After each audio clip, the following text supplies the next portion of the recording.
বাংলাদেশের জন্য সংযুক্ত আরব আমিরাতের ভিসা জটিলতা দিন দিন বেড়েই চলছে।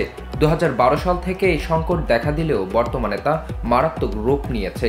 প্রবাসী বাংলাদেশিরা ভিসা সংকট এড়াতে বারবার মিশন ও সরকারের কাছে আবেদন জানালেও কিছুতেই যেন কাটছে না সংকট।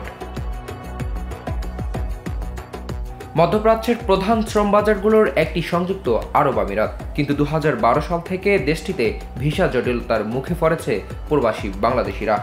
আগে ছবি ও পাসপোর্ট কপিতেই এমপ্লয়মেন্ট ও রেসিডেন্স ভিসা মিললেও এখন গ্রাজুয়েশন সার্টিফিকেট সহ একাধিক মন্ত্রণালয়ের সত্যায়নের পরও ভিসা মিলছে না। দেশটিতে বর্তমানে ভিজিট, এমপ্লয়মেন্ট, ফ্যামিলি, স্টুডেন্ট ও অভ্যন্তরীণ ট্রান্সফার সহ বেশিরভাগ ভিসা পুরোপুরি বন্ধ। ফ্রি জোনের বড় কোম্পানিগুলোতে কিছু ভিসা থাকলেও গ্রাজুয়েশন সার্টিফিকেট না থাকায় সেই সুবিধা নিতে পারছেন না 98% প্রবাসী বাংলাদেশি।